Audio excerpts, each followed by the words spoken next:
not at all. As long as you have different kinds of sauces in, you can have macaroni and tomato sauce one week, macaroni and bolognese the next. Oh, sounds like you're really struggling to cope.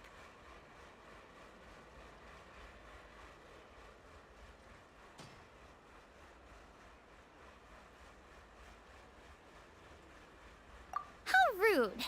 Questioning my cooking skills. The audacity! It's not like I have a very eventful life these days. Actually, I barely leave the house. So I don't see how it's unusual that my meals are a little simpler now, too. Besides, I'm sure I could master dishes like la lettre focilor or blubber profiteroles in no time, if I felt so inclined. Ah, there it is. You don't know how to cook. Not yet, maybe, but... Anyway, what are you even doing here? I do hope you didn't come here just to ogle at my fall from grace. It's not... Let me first be clear that I'm not taking guests at this time. So if you're just here to clown around, then please be on your way. Shoo! Sorry! We're sorry! Please don't be mad!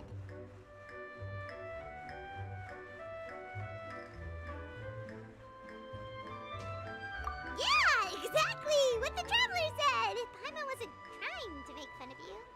Hang on a sec, you weren't exactly holding back either!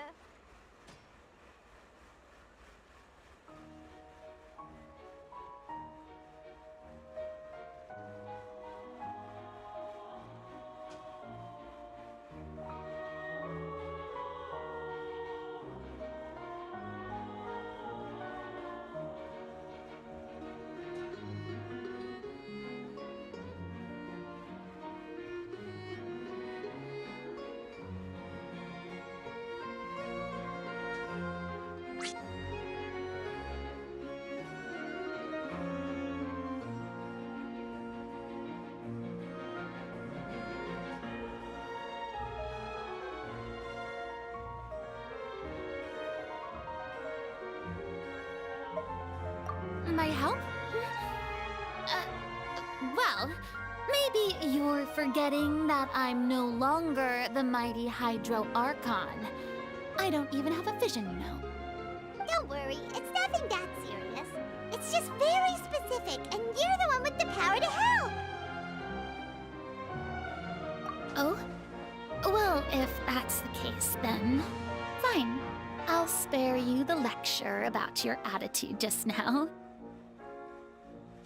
So tell me, what specifically makes this matter so specific?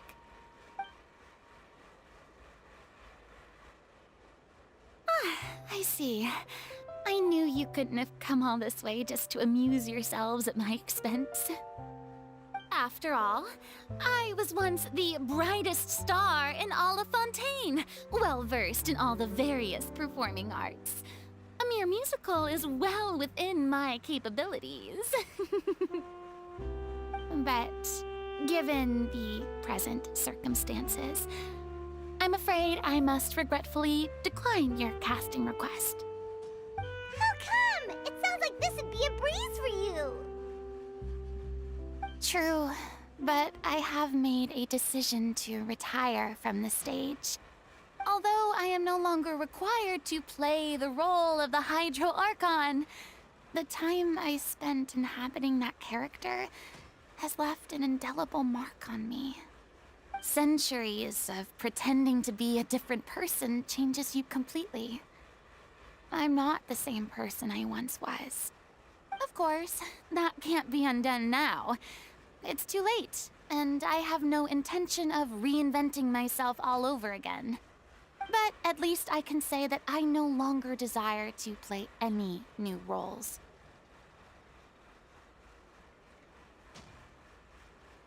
Paimon can understand, but this is just a one-off part to fill in for someone who's sick. Surely that's okay. Whether it's a one-off or not, it's a boundary that I've committed to no longer cross. If I make an exception to the rule now, I'm just leaving a back door for myself, which would be the same as not having a boundary in the first place. So I'm not going to perform. And that is that. Okay, guess there's no convincing you. Well, is there anything else we can do to help out the troupe? Otherwise, they'll just have to disband without any fanfare. Do you know any other actors who might be interested in the role? Nope. Short and to the point, okay. I've never been great at maintaining relationships.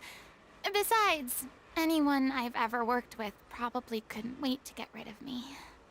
Since I'm just an ordinary person now, they'll probably just laugh in my face if I go asking them for help.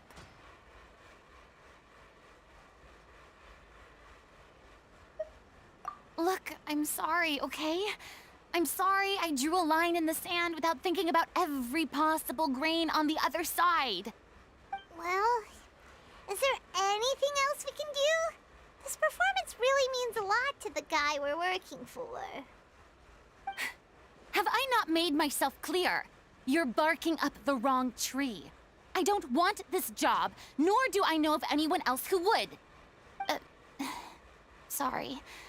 I didn't mean for that to sound so harsh. I wish I could help, really. But if I thought I had the answer to this problem, I would have said so by now. It's all right, Furina. Paimon just wanted to make sure we tried everything. Oh, everyone in the troupe will be so disappointed. Yeah, I guess that's all we can do now. All right, then. We'll see you around, Furina. Toodaloo to you, too. I'm going home to take a rest now.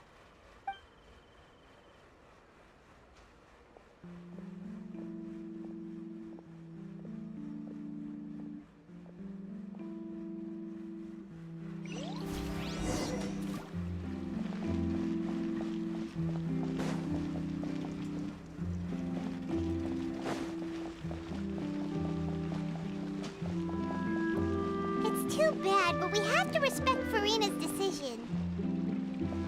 Maybe the thought of performing brings up too many painful memories now.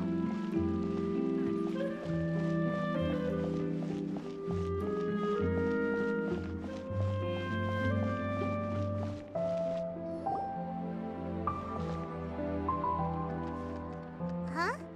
What's going on? Are they arguing?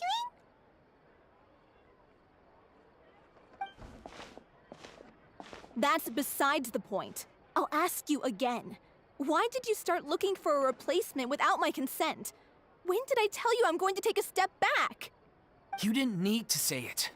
We've known each other for how long now? We know the signs. But you never tell us about your illness, even when it's clearly flaring up. And that gives you the right to make a decision on my behalf? Shortly after you left, the troupe's lead actress came to the Adventurers Guild. She believes that she's healthy enough to perform. Excuse me, but can you both take a moment to discuss something else for now? The adventurer assigned to your commission has returned.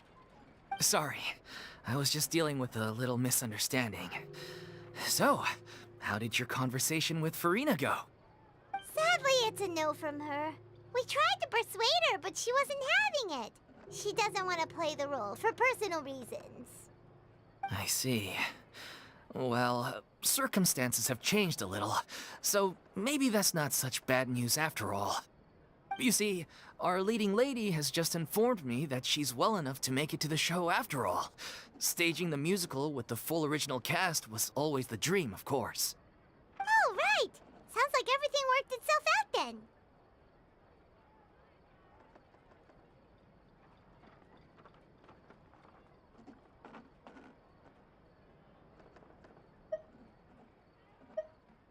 Yeah, she'd be livid.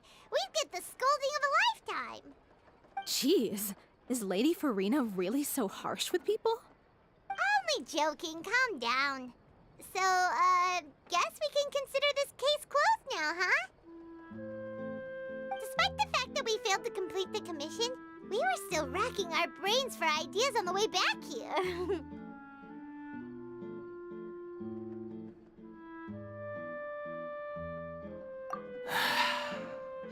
Look, there's no point arguing with you about this anymore. You've made yourself very clear, so I'll stop looking for a replacement. This is the last chance we have, though. If your illness flares up again, there won't be time to find anyone to replace you. So, are you absolutely sure you'll be able to handle it? The whole team is putting everything they have into this final performance. We have to make sure it goes ahead. Yes, I'm completely confident. I've been taking a new medication from the doctor, and it's working brilliantly. I'll definitely be able to tough it out until the performance day. I share everyone's desire to commemorate all our years as a troupe with a proper farewell show. So the last thing I want is to be left out. Every one of us thinks of this troupe as their home, myself included. You're right. I'm sorry. I let myself get too worried about the show. I should have asked for your permission first. All's well that ends well. Sounds like the show will go on.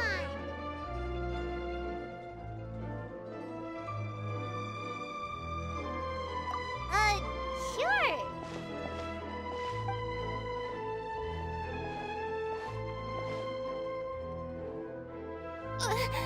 Hey, how did you... I was just passing by because I realized I forgot a couple of items on my shopping list. All right, I'm coming. No need to drag me.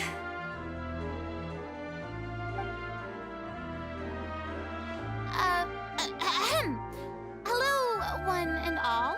I couldn't help but overhear your conversation just now. Furina? Didn't you say you were gonna take a rest at home? What are you doing here? I was just ever so slightly concerned about the situation you mentioned. Yes, a teensy bit concerned, that's all. When you came to talk with me earlier, I jumped right to explaining my position and said some strongly worded things. And all before I even had a full grasp of the situation. Anyway, I just feel a bit bad about how it went down. I'm sorry, Paimon. Oh, it's totally fine. Paimon didn't take any of that personally.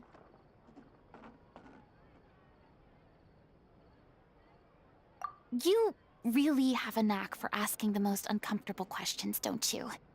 I felt very sheepish, having had a change of heart after flatly refusing you. And then, to make matters worse, you caught me.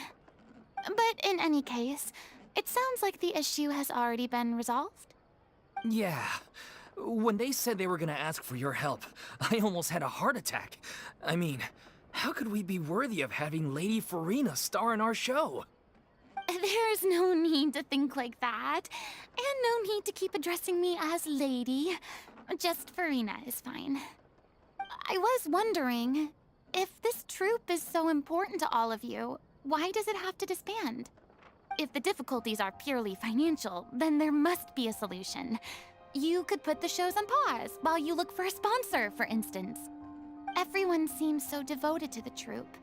I'm sure if you keep chipping away, you'll find a way through. We all want to believe that, but some things are just beyond our control. Everything's been going downhill ever since we lost our director. She was the heart and soul of our troupe. She kept us going. Her name was O'Reilly, and she was the founder as well as the artistic director of our troupe. And tragically, she was a victim in the serial disappearances case. What? That's actually how I recognized these two. It was all thanks to their efforts that the true culprit was brought to justice. But still, no sentence can bring our director back to us. She was a loyal fan of your performances, Miss Furina. They were what first inspired her to get into musical theater. She rallied many people around her who were destitute or had lost their sense of purpose in life, and convinced them to join her troupe.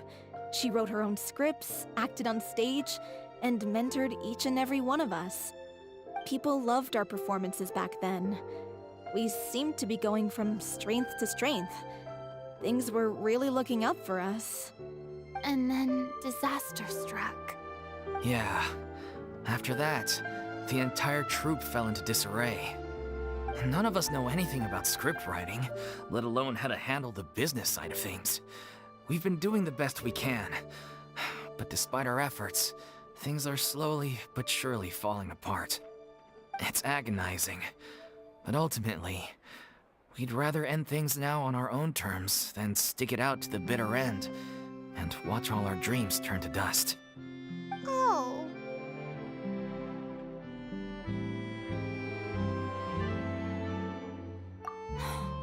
What a terrible waste.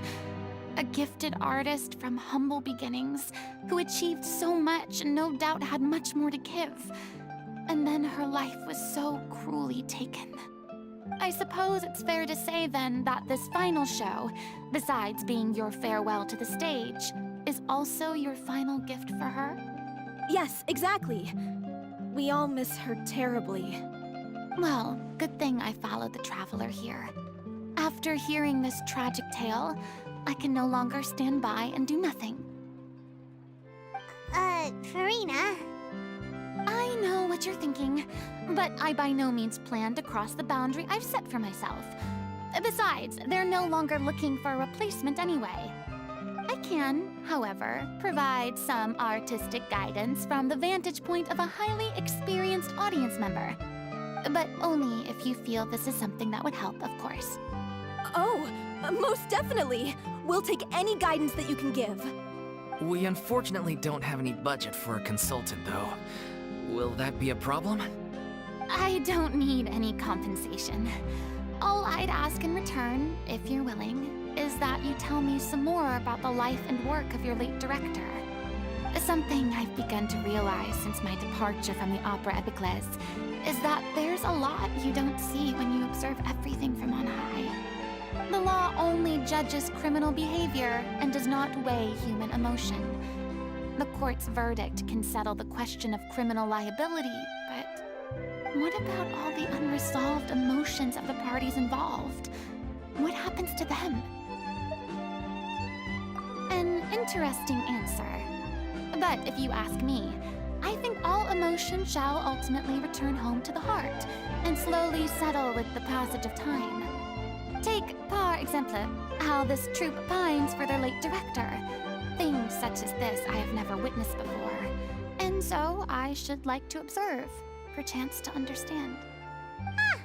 Still a fan of your old dramatic monologues then, huh? You just want to get back in on the action, don't you?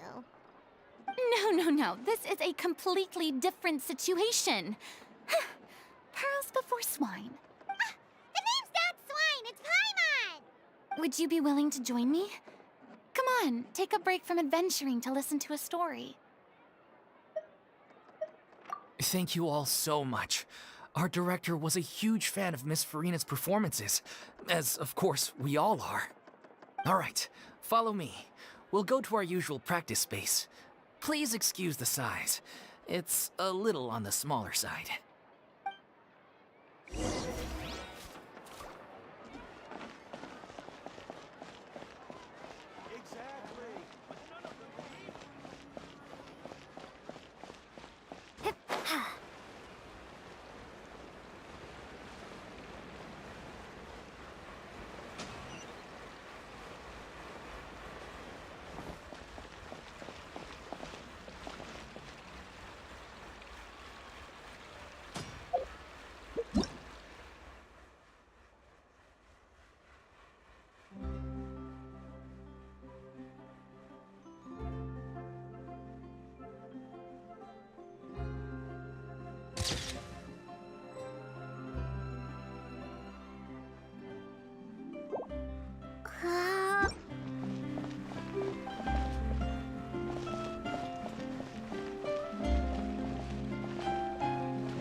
Lady Furina?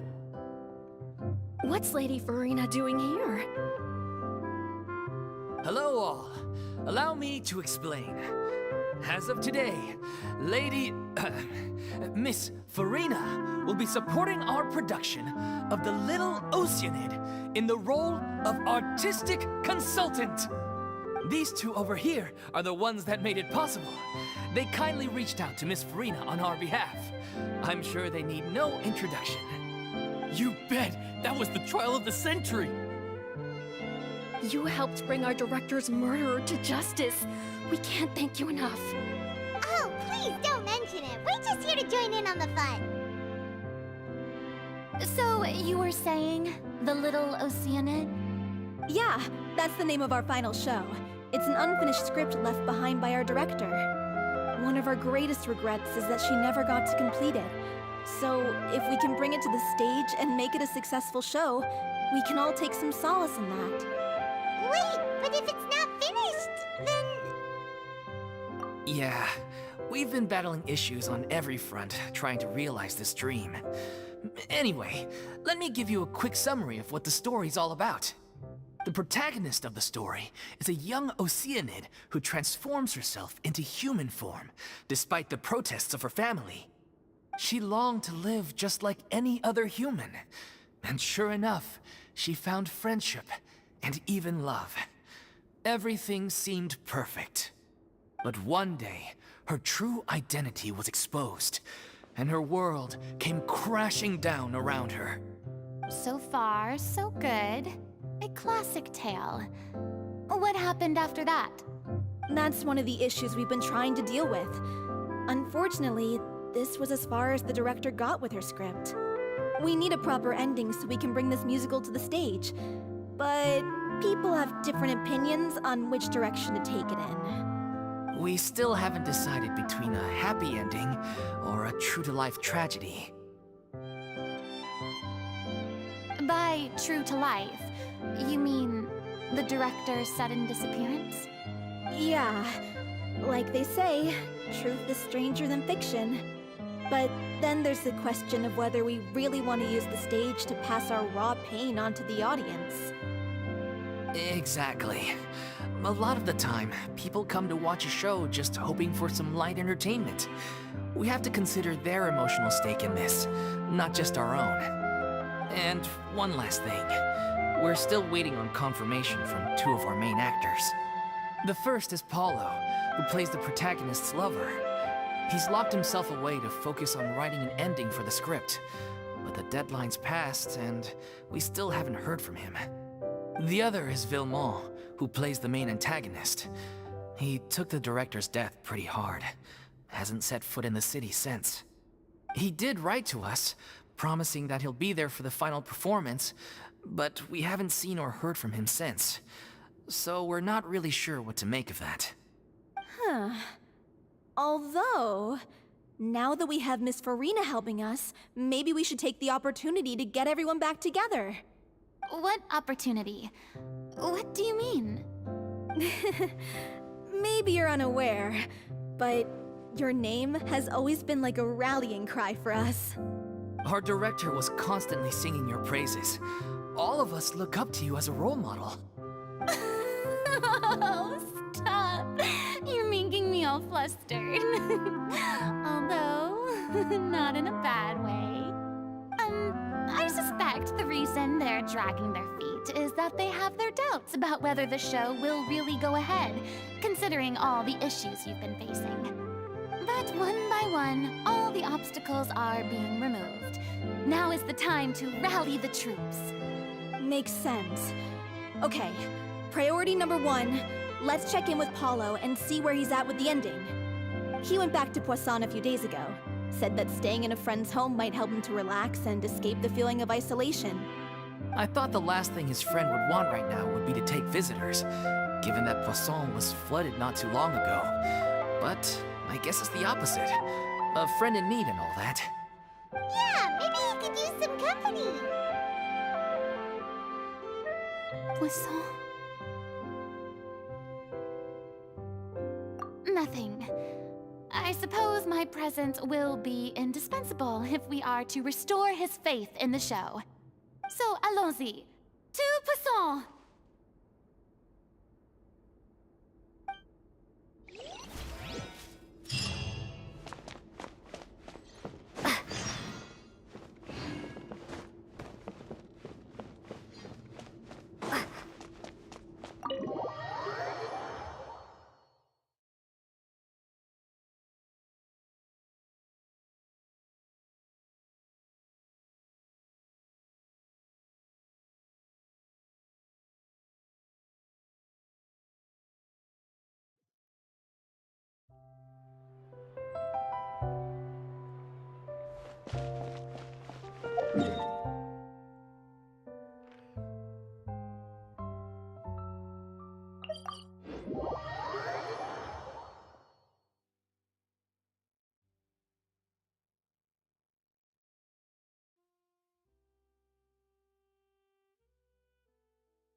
If I remember correctly, this is where he's staying.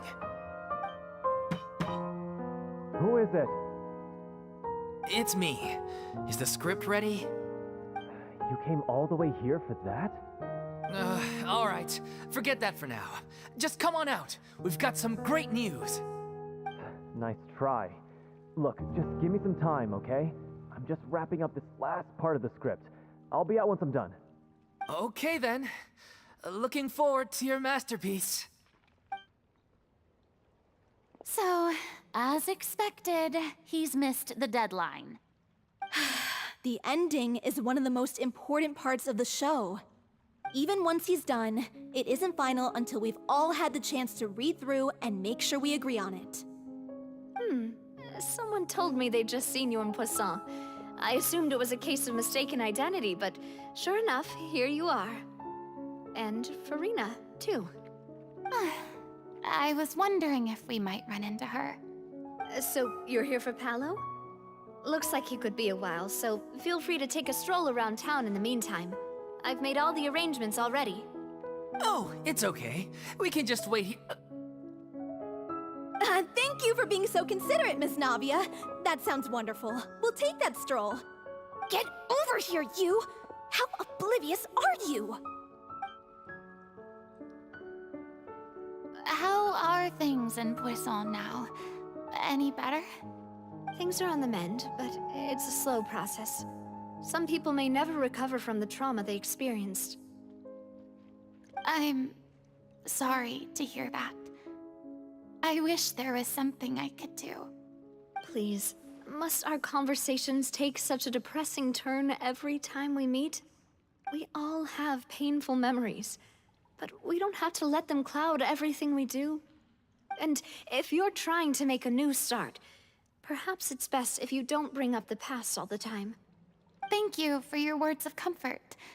You make a very good point. But for now, at least, I think I should stay with the way I'm feeling for a while longer. It's okay. These things take time. Moving on from a painful experience is easier said than done.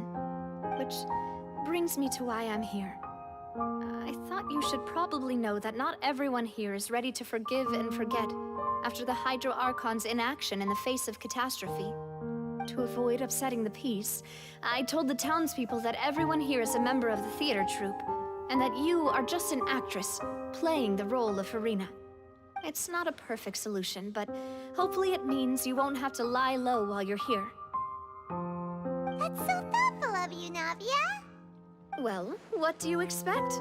I am the courageous and considerate president of Spina di Rosula, after all, like my father before me. Anyway, that was all. Look after her now. Off we go then. Let's take a look up there. I don't have any friends that I can be frank and honest with, so maybe she's right. You're the closest thing to friends that I have.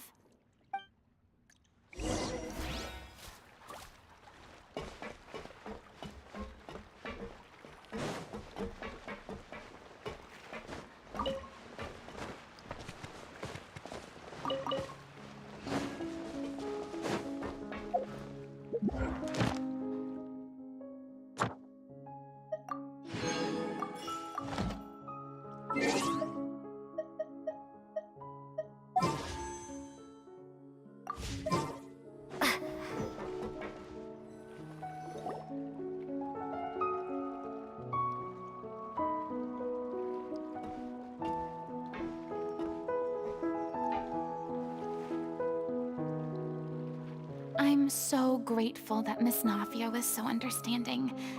To be perfectly honest, I didn't know if I was ready to meet her. It's always easiest to just run away from your problems. But that never fixes anything. You can't get around the obstacles without facing them. So that's why you were nervous when they brought up Poisson. Yeah. I'd be lying if I said I wasn't scared of coming back here.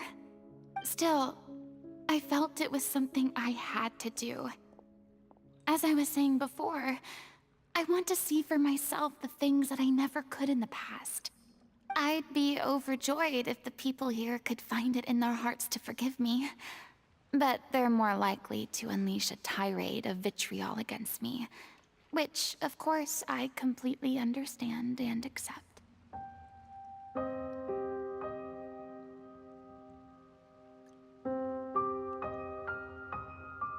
Yeah, I can tell people are watching me.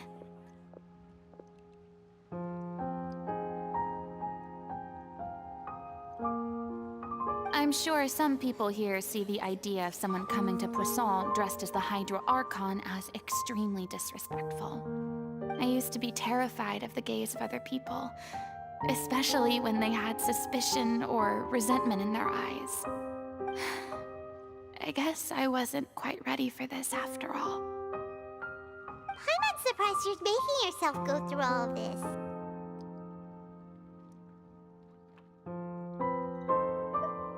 What do you mean by that? You expected me to just keep running and hiding from my responsibility forever? Look! There seems to be a crowd gathering over there. Probably time we made a move. How about we check out Spina di Rosula's ship? We should have a view of the whole of Poisson from there.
You probably just wanted a relaxing stroll, and here I am dumping all this heavy stuff on you. We don't mind. It's actually refreshing to see a different side of you. Great. Well, I appreciate your company, so please don't disappear just yet. I don't know whether you can tell, but the years of suffering and loneliness aren't the only reason I have a hard time facing up to who I used to be. As I stand here by the ship, I can't get the images of the rising water out of my mind. One after another, people were taken by the water. All those treasured lives and memories washed out of existence in an instant. They thought their god would protect them. They had absolute faith that when disaster struck, a divine power would save them from harm. And all the while, I played my part to perfection to convince them that was true. But then the floodwaters finally came, and the Hydro Archon did nothing. You shouldn't look at it like that. You were only doing your duty. I've had to go through so many moments like that for the sake of protecting the truth. As time went on, it got harder and harder to bear, and I became more lonely and isolated. Eventually, I realized I had nothing left except the truth. I became terrified of completely failing in my task, and was haunted by the thought of being left all alone, weeping on my throne. Fortunately, we were able to avoid the worst-case scenario thanks to the help of heroic individuals such as yourselves. Everyone rose to their responsibilities, and I finally regained my freedom. But on some level, freedom also means no longer being needed. I have no further use to people. Paimon would have never imagined you'd see it that way. A reward? I guess so. And back then, I didn't even dare to dream about having someone to confide in. I was scared of someone recognizing me for who I truly was, and exposing a secret I swore to protect. Believe in the Furina you see on stage. She is the one you can trust. I had to keep all my feelings, all my curiosity about life to myself. No one could be allowed to know. That's what I really meant when I said I'm no good at maintaining relationships. So that's where you were coming from. Paimon totally thought you were just a bit of a diva at heart. Could you please get off my case? I don't know what's gotten into you today. I'm making an effort here. You could at least try to do the same.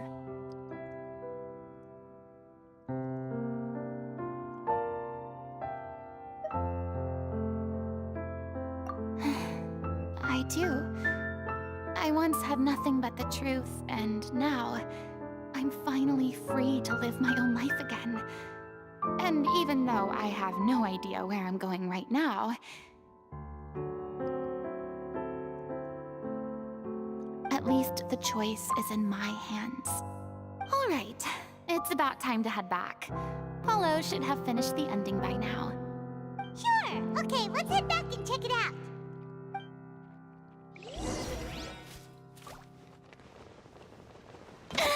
Am I free?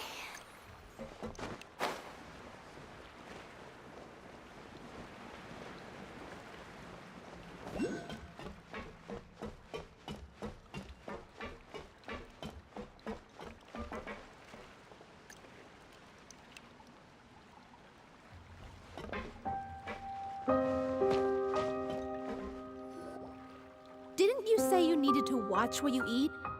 You're supposed to be cutting down on fried foods, not wolfing down copious quantities of fish and chips, you know? Come on. It's not every day we get to dine at Spina di Rosula's expense. Can you believe how generous she is? I'm not about to pass on free food. Anyway, my character doesn't need to be slim and good-looking. That's your job. Are you kidding me right now? It's not your character's health I'm worried about, it's yours. I've spent my whole life battling the effects of ill health, and it kills me to watch you willingly ruin yours by filling yourself up with junk all the time. Oh no, looks like they're arguing again. We're back! Could you maybe put your differences aside for a moment? Ah, you're back. We've been enjoying Spina di Rosula's VIP treatment in your stead. Paulo's nearly done.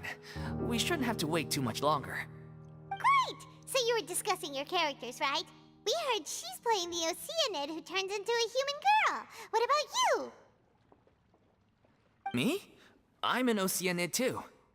He was originally supposed to take the form of a crane, but he outgrew that role. Well, the costume at least. So now he's playing the boar instead. Sorry. The boar's not a bad character, actually. He's the one who raises the little Oceanid, yes? That's right. He has some pretty memorable lines too, like when he imparts some solemn words of wisdom to the little Oceanid. If you become human, you can reveal your secret to no one. You will face suffering and loneliness. Is this truly what you want? Wait, that sounds kind of familiar. It's the most important line in the whole script. I think it's a symbolic statement about our director's life and legacy. She kept quiet about all the trials and tribulations she faced in running our troupe, allowing us to devote ourselves fully to performing. It was only after she was gone that we realized how tough her job really was. You mentioned earlier that the troupe is like your home. Yeah. I was born with an incurable illness, and once my family found out it couldn't be treated, they decided they didn't want me anymore. I spent some years taking whatever work I could find and trying to manage my illness with various medicines. But whenever I had a bad flare-up, I'd be lying in an alleyway for days at a time. It was like that until the director found me one day. She told me I had a great voice and asked if I was interested in studying singing from her. I said yes. She took me under her wing, taught me to both sing and act, helped me find Mora for my meds, took care of me when my condition decided to flare up. I know it was all a huge burden on her. She sounds like a really incredible person. She really was. She gave everything she had to her troupe and the people in it. All of us were so proud to call her our director. I was a lost child too when she found me. As the child of a murderer, my parents weren't around when I was little, so I got sent to an orphanage. The other kids were always picking fights with me. They'd say things like, "Come on, you must be pretty tough if you're the son of a murderer."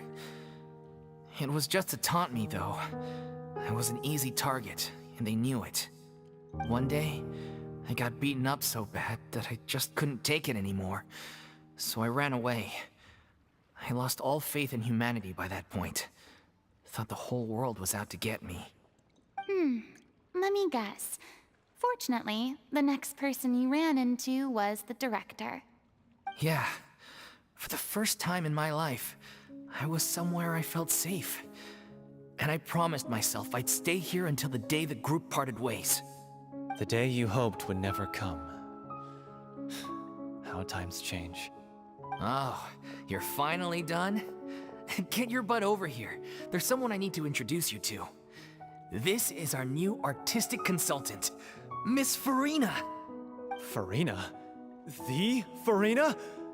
Oh my god, how did you manage to wrangle that? Please, the honor is all mine. I was profoundly moved to hear about your troupe and your wonderful director. I just wanted to do something to help. Same here.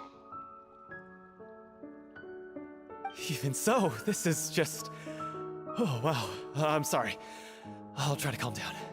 Now, where was I? Ah, yes, the script, of course. Let me give you a rundown of how the story unfolds in my version of the script. I'm sure you're already familiar with the beginning of the story. A little Oceanid decides she wants to become a human, against the wishes of her family. She finds love and friendship in the bustling city. But then, disaster strikes.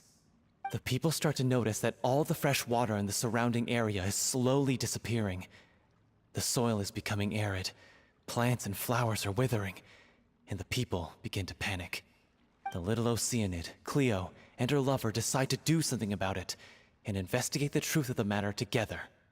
In the end, they discover that all the waste and pollution created by humans over the years has caused the fresh water to flee the land, as if driven by a consciousness of its own.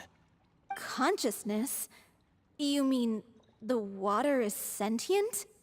Water as a conscious entity. There's actually quite a few stories that explore this theme. Since the little Oceanid is a water spirit, she immediately understands how the water is feeling. She then tells her lover about her true identity, as well as the truth behind the crisis.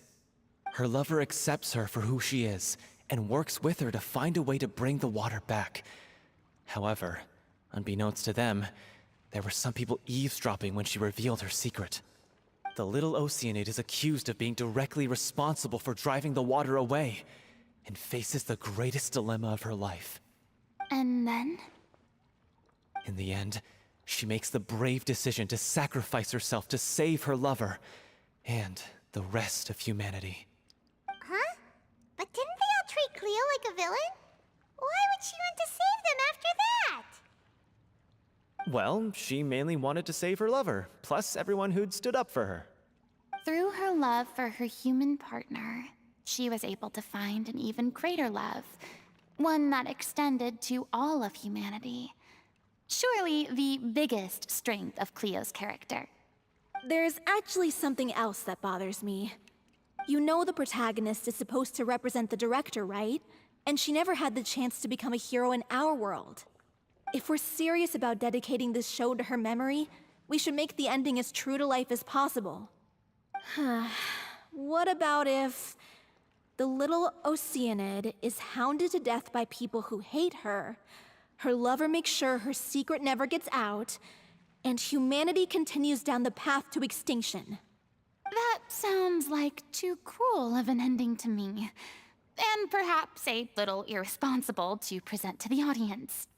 That ending would be a perfect mirror to Director Aureli's death, both arbitrary and meaningless. On the day when she went missing, Director Aureli had instructed us all, somewhat out of the blue, to leave the court of Fontaine and wait for her outside the city. We waited and waited at the rendezvous point, but she never came. By the time we returned to the city, she disappeared without a trace. We looked for her. The Gardamex looked for her, but she was nowhere to be found. Increasingly, all the signs seemed to point to her being the latest victim in the serial disappearances case. The director was the kindest soul in the world, yet she was senselessly sacrificed for the sake of a so-called experiment by someone who had nothing to do with her at all. But doesn't the way she suddenly told you to leave the city suggest that maybe she had some sense of what was about to happen? It almost seems as if she was moving you to safety. I've been trying to follow up on that ever since, but all my efforts so far have turned up nothing. Villemont might know something, but he won't open up to me. Villemont? The one who's playing the role of the villain? Yeah. He's been overwhelmed by grief. I think the director's death hit him hardest of all. Grief? Guilt, more like. Also, I have a hard time imagining that anyone took it harder than me.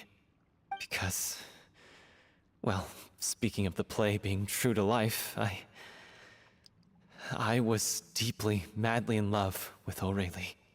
What? You kept that one quiet. It's time to be upfront with you all. No more keeping secrets from each other. We'll never be able to agree on the ending if we can't be honest about how we feel. I did tell her how I felt once, but she turned me down pretty much straight away. She said that we were all like brothers and sisters to her, and she never considered us as potential romantic partners. Not that it came as a shock or anything. It was what I was expecting to hear. So I told her I'd always be there for the troupe, and I'd always be there for her. I said, maybe one day in the future, when everyone's settled into their own lives and on the up and up, and managing the troupe no longer required her constant attention, well, maybe then she could reconsider what she really wanted in her life. And now, that day will never come. Oh, Paulo. So if I'm the one writing this ending, then I'm gonna make sure it does right by O'Reilly. I won't let anyone get in the way of that. In that case, you have to straighten things out with Vilmont once and for all, face to face. We've all had our differences of opinion over the ending, but those two have never seen eye to eye on anything. One of them has to compromise if we're ever going to reach a final decision. Well, if that's where we're at, looks like it's time to go visit Vilmont. Are you ready to face the truth? Honestly, I'm slightly terrified. But for the sake of our final performance, I'll do whatever it takes. Funny you should ask, though. You really do get what I'm going through right now. I certainly do. Come on, everyone. Allons-y!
Over here!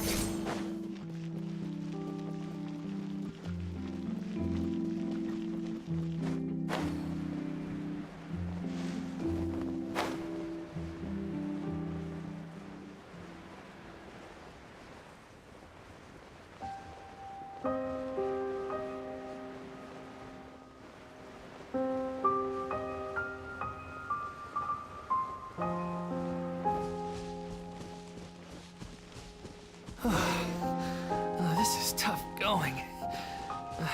Delphi, are you sure you can manage in your condition? I could ask you the same question. Try to keep up.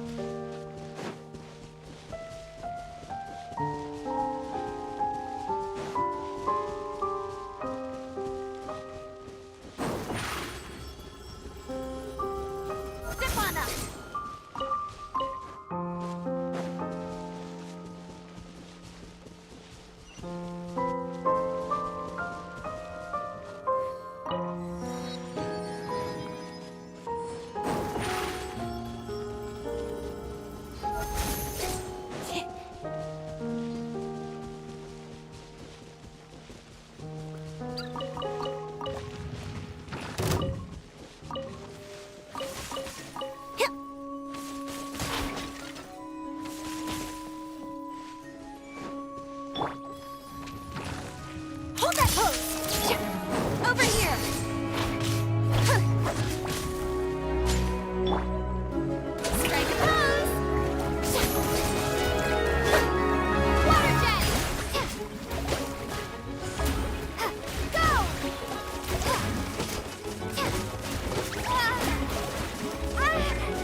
a roadblock. Don't worry. We should all be fine with the traveler here. We don't need to take a detour.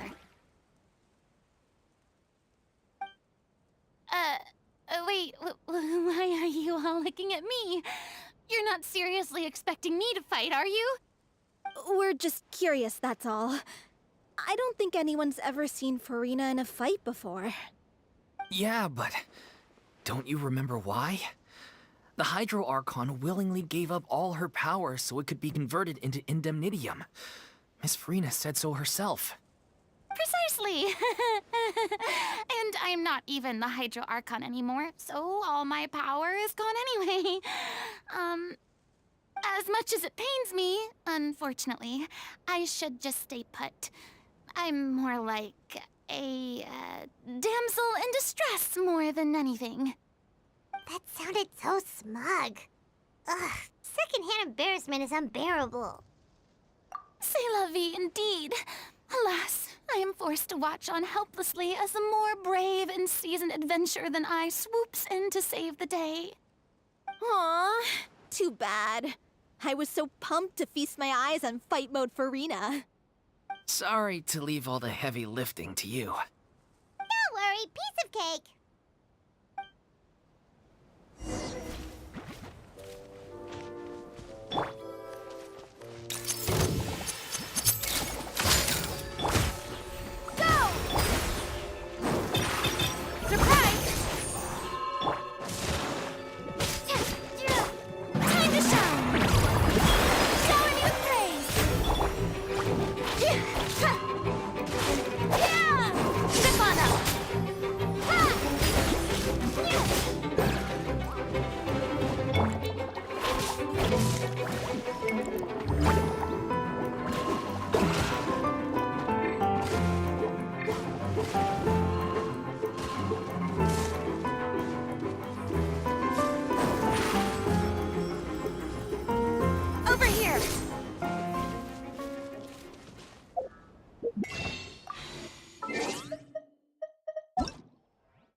Quietly. Here comes the test. May I present?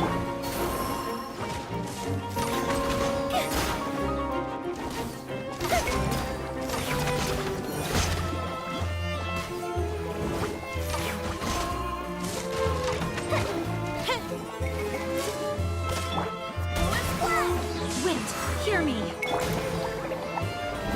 Oh, brilliant!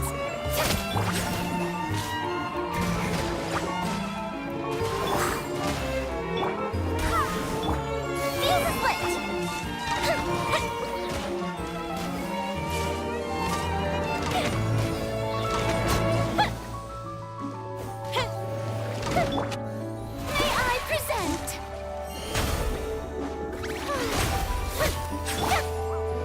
Time for a light show.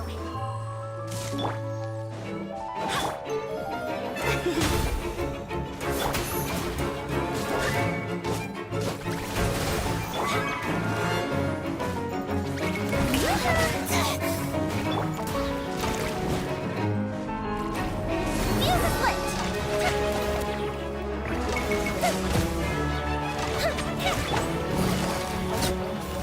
Gotcha. My name, I go in song. That didn't count.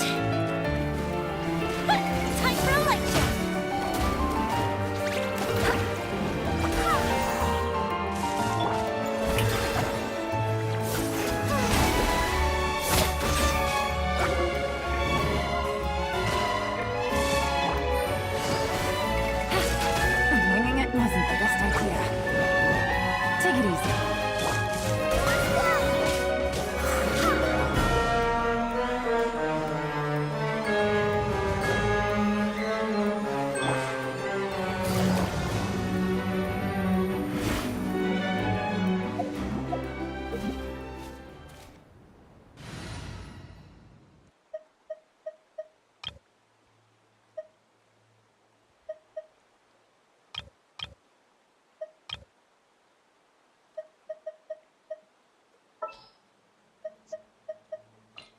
As you wish.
Quiet.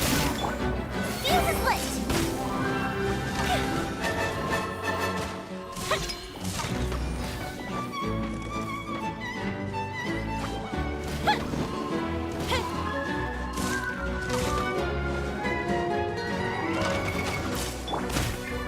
The show begins!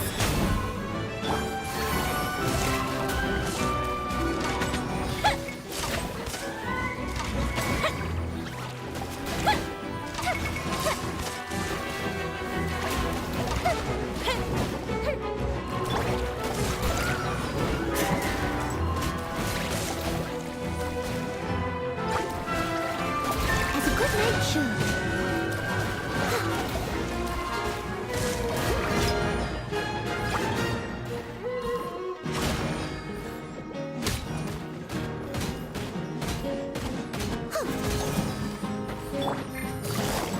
Gotcha.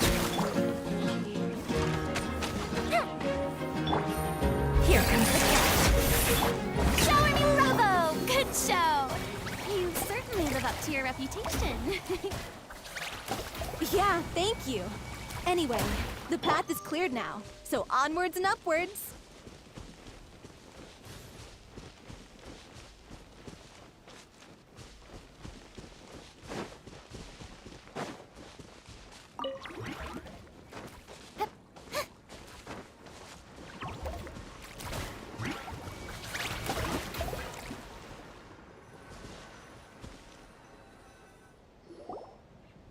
Vilma, are you there? Huh? Oh, it's you guys. Wait, what's Lady Furina doing here? I can explain. We've been rounding up the whole troop. We now have everyone except you. So, you think knowing the truth about the director's disappearance will help you write an ending to the script that pleases everyone? I care just as much as everyone else about making the Little Oceanid a success. That's why I wanted to wait until after the show.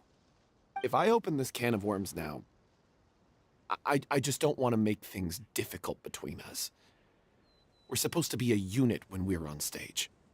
Vilma, avoiding the truth will not help anyone. Unless you mean to suggest that Aurelie's death had something to do with you. I don't want to talk about it. Listen, Vilma. I used to think that my love for Aurelie was a point of shame. I never brought it up to anyone. But now, I've made up my mind to put it all on the table. I'm prepared to face everything, to sacrifice everything for the sake of the show. The Little Oceanid cannot be complete unless we do justice to Aurelie on an emotional level. This is why people think of you as not being the smart one. As you all know already, the troupe was kept afloat not from ticket sales, but donations from the audience. Of course, that was nowhere near enough. We took on side jobs when we weren't performing, but even then, the troupe's financial situation was pretty dire. So, anyway, one day after a show, a merchant came to me and offered us a huge sponsorship. In return, we just had to provide the audience with their drinks during performances. It seemed like a win-win, so I said yes to it on the spot without consulting the director. It was only when the merchant came to deliver the goods that I realized the drink in question was synth. Isn't that the drink peddled by the culprit behind the serial disappearances case?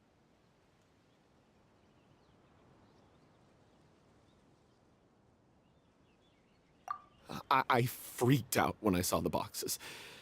And I told the director everything right away. She was completely shocked as well. But she didn't reprimand me for making the decision without consulting her. Instead, she contacted the merchant and stated that the troupe could not agree to this collaboration. The merchant was furious, berated us for going back on our word, and threatened to sue us for damages. The amount was astronomical. There was no way we'd be able to pay.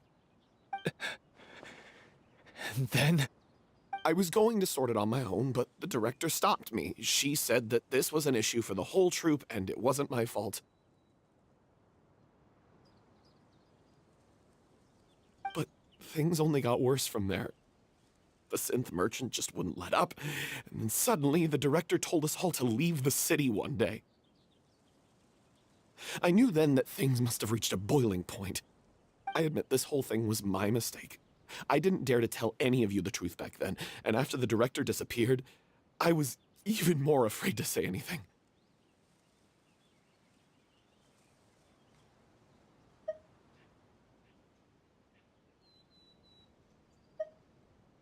Yeah, I got Aurelie killed. There, I said it. Happy now? Hey, don't say that. You traitor! You knew Aurelie was in danger. Why in God's name didn't you tell us? What do you mean, you were afraid? This was a life and death situation. We could have saved her! How could you be so stupid? Please, try not to get too worked up. Yeah, listen to him. You need to stay calm. Stay calm? How can I stay calm? This guy got Aurelie murdered. She was the love of my life. And he has the gall to try and high-road us, claiming that he kept his mouth shut for the sake of the show. How about taking some responsibility for what he's done? All I can say is I'm sorry. Truly. I wanted to apologize to everyone in the troupe, but that won't bring back the director. What good is my apology now? I'm just a coward who made an awful, terrible mistake that I can never take back. Beat me up if you want. Kill me if you prefer. It's what I deserve. End my life so I can meet the director and apologize to her in person. Get out of my sight. Go, get lost. I don't ever want to see your face again. That's enough! You've screamed and shouted at each other for long enough. Now pipe down, both of you! Can you stop conflating the show on stage with your real-life relationships in the troupe? You keep saying that you want to use this final performance to pay tribute to your director and celebrate her life. How can you do that if you're just using it as an excuse to vent your own emotions? You're right. I'm sorry.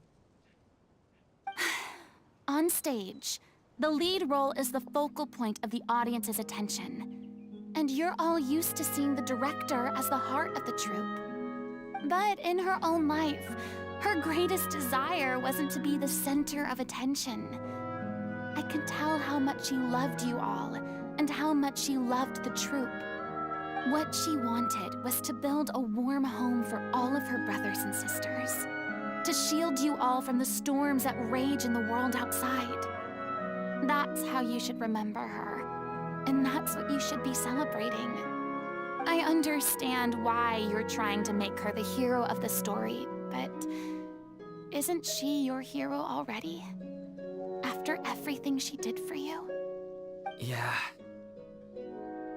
So think hard about what that means. And then think again about what you hope to achieve by arguing with each other. If you really hate each other and can't reconcile your differences, then you could just call it quits now. Why bother with the final performance if the group is already fractured? But you can't bring yourself to do that, can you? You care too much about Director O'Reilly and the home she built you all to let go. What are you laughing at? I don't see what's so funny. Sorry, I didn't mean it that way. It's just that, for a moment there, it felt like our director was back with us again. If she'd seen Paulo and Vilmont at each other's throats like that, she would have scolded them exactly like you did, in that same stern voice. Really? But she sounded like such a gentle person. Of course she was. Even her harshest lectures came from a place of kindness, and it showed. She really was a truly outstanding person. What you said, it really puts everything into perspective. I'm truly sorry. I really meant for this to be a genuine apology, but I ended up making it all about me and my self-pity. It's all right. Let's save all this for after the performance. So, the ending. What are we gonna do about it? Clearly, everyone needs to take a step back for now and reflect on what really matters. When emotions are running high, things get lost in the fray. The end of the story needs to focus back on O'Reilly herself. She's the true star of the show. What do you mean? The Traveler is right. You once investigated that underwater synth base and recovered items belonging to the victims. If you could find anything that O'Reilly left behind, perhaps we can get a better sense of what she went through in her final days. You really think that's possible? I trust that nobody would object to the ending of the story being based on O'Reilly's true feelings. No. Well, we'll leave this in your capable hands. Come, let's pay a visit to the Palais Mermonia. The rest of you, head back to the rehearsal location for now, and wait for our good news.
You want to review some recovered items connected to victims of the serial disappearances case?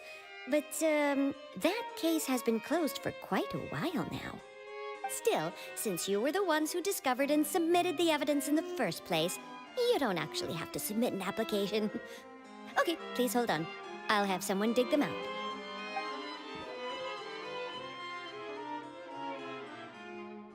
So, this is all O'Reilly left behind. Just whatever she was carrying on her person and this tattered old notebook. Hey! It's full of script lines! And sketches too! Looks like they show where the different props should be placed on stage. Let me take a look. Maybe there's something in here from after she was kidnapped. Aha! I found something. To whoever discovers this diary. Let's see. Looks like she kept a detailed record of her captor's actions. She even mentions the truth behind the experiments on dissolving young women. If we'd had the chance to examine this notebook carefully back then, it would have been a conclusive piece of evidence proving Vacher's guilt. Vacher took so many lives. It's still so unthinkable how many victims he had. I guess Aurelie must have written all of this down in the hope that her records would one day be of use to investigators. Wait, it cuts off. Her handwriting here gets patchier and more illegible by the line. She probably didn't have much strength left. Her final words are... I'll let you read them for your...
She was so terrified. She may have been a mighty hero in the eyes of her troop, but at the end of the day, she was only human. I can't bear to think how painful and lonely her final days must have been. Wait. This part on the last page sounds strangely familiar.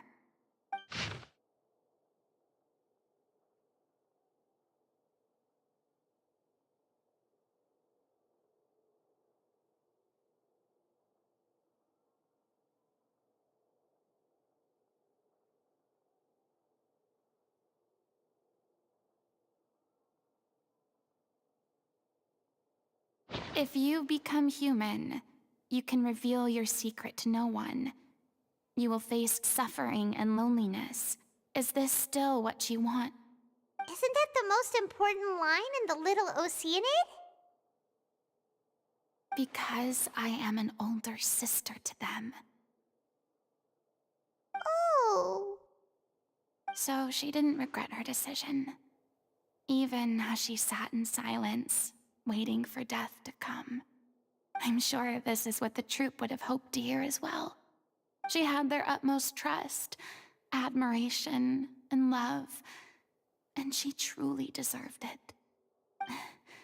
Let's go. It's time for them to learn Director Aurelie's final thoughts.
Being too popular can be such a hassle. Who knew the people would adore me so much?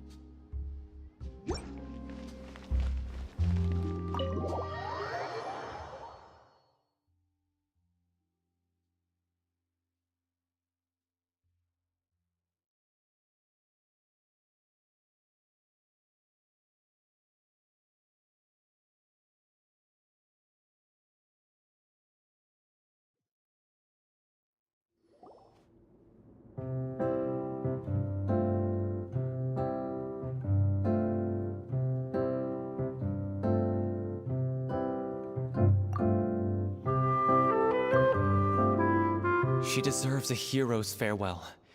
If that's the only way to convey to the audience the courage and selflessness that she showed in the face of death, then it's a meaningful way to end the story.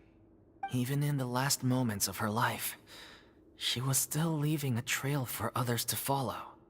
She did her best to protect as many people as possible, even if it meant sacrificing herself. We know what choice our little Oceanid would have made now. I don't think any more discussion is necessary. Well, Vilmont, if we put the past aside for now, do you think you can bring yourself to go ahead with the show? I will channel all my regret and put it into my performance, to make this a show worthy of our director. I won't ask for your forgiveness, and you don't need to worry about my feelings. This final farewell show should be about Director Aurelie and her alone. Then it seems like we've reached a consensus. I have a feeling that this will turn out to be the most mesmerizing performance of your lives. Really? How can you be so sure when you've never even seen them perform before? Don't underestimate my experience. After watching a countless number of musicals, I've learned one important thing. If you want to move the audience with your music, you must fully commit and immerse yourself in your role, pouring all your emotion into your performance. And aren't human emotions love, hate, regret, and hope just the most mesmerizing things in this world? I don't believe anybody could be more committed to bringing this story to life on the stage than they are now. Thank you for the vote of confidence, Miss Furina. And thank you for supporting us through all this. Then, let's not delay things any longer. We need to discuss the details of the ending and get it nailed down once and for all. Actually, before that, I'd like to make a proposal. During the curtain call, please allow me to use the director's name instead of my own. Huh? But then... After all, this role was originally meant to be played by the director. I'm just filling in for her. Besides, a role commemorating her life should be associated with her name. Well, if you're sure you're okay with that, I have no objection to it.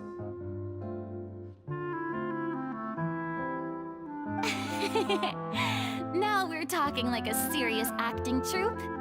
All right, I'll leave you to fine-tune your musical while I go and procure a stage. Procure a stage? Oh, it's okay. Our usual place doesn't need a reservation. That place? Oh, don't be silly. For an extraordinary show, we need an extraordinary stage.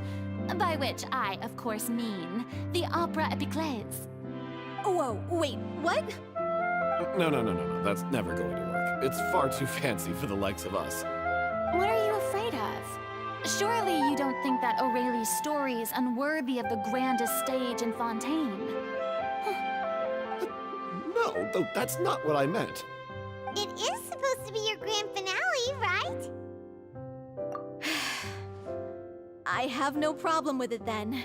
How about the rest of you?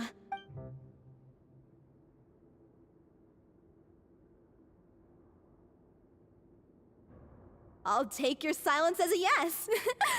Thank you for giving us this opportunity. It really is a dream come true. Well, then don't disappoint me. If you mess this up, it'll reflect poorly on me too. Come on. We'll need to get the go-ahead from Nerilette. I know just where to find him.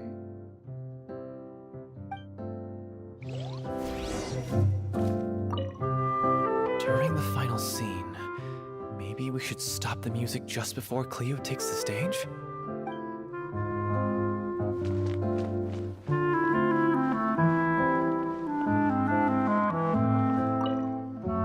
Best of luck to you.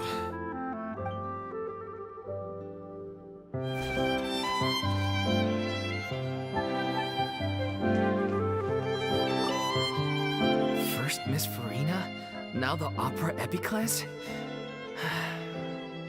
If only the director was still with us. Hey, come on. There's no point in dwelling on that now. We have a lot of work to do. Yeah, you're right. Now's not the time to get all melancholy.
Look at that!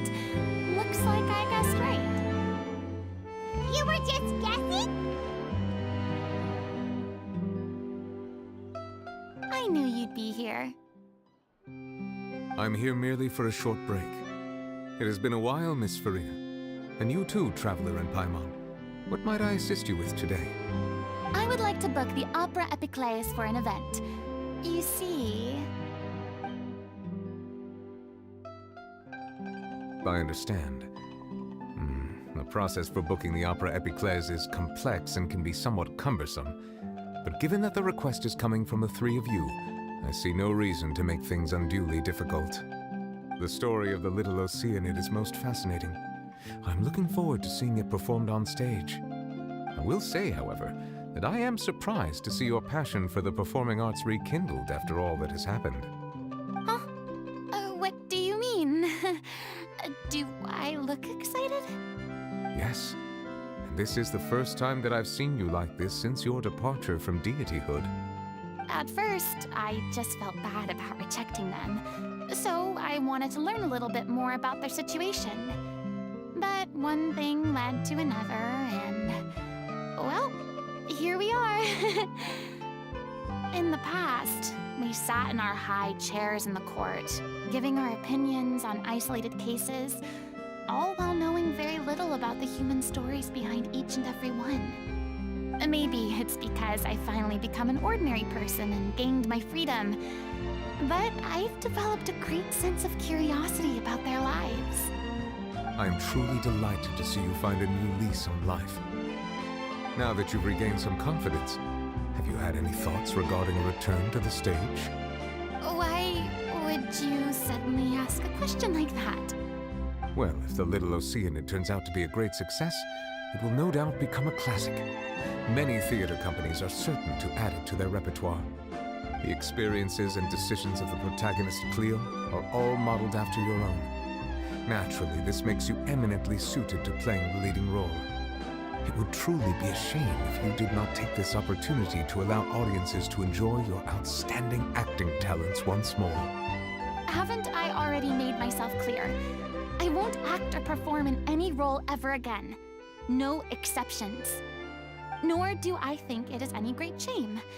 There is no lack of fine actors or inspirational stories, either on or off the stage. This experience is a case in point. I feel like I've learned a lot, and it has already been well worth the price of admission. I must admit, though, I'm a little envious. They're quite fortunate to be able to bid farewell to their past in such a magnificent manner. I see.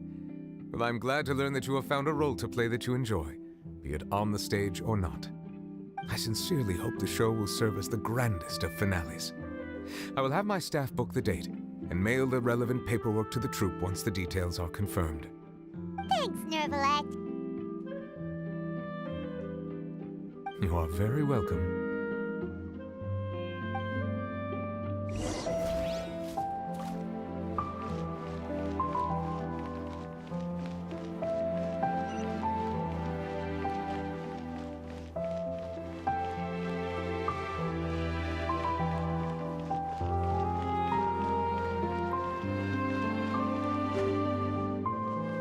I still couldn't do it.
Good news, everyone.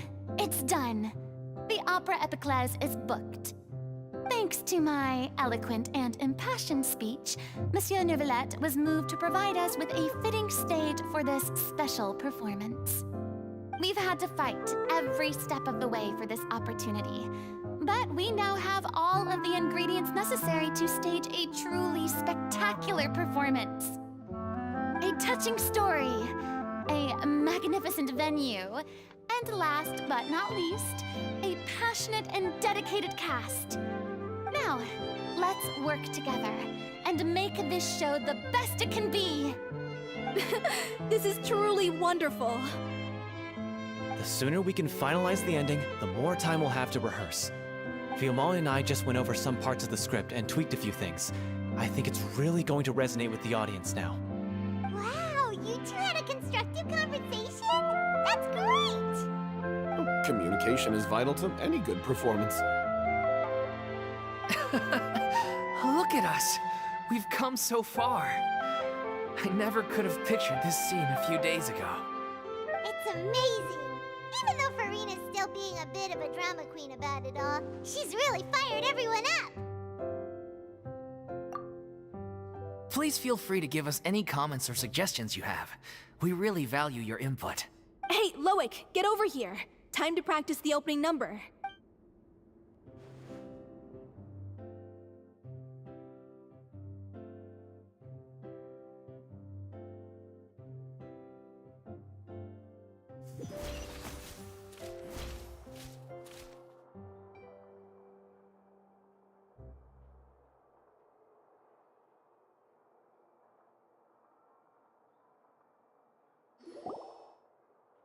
Cursed Cleo. She stole the waters of life from us. She's a fraud, and she must pay for her crimes. This has nothing to do with her. The ignorance and hatred of our people is to blame. How can we hope to win back the water's favor if we don't change our ways? This guy could be useful. Take him hostage!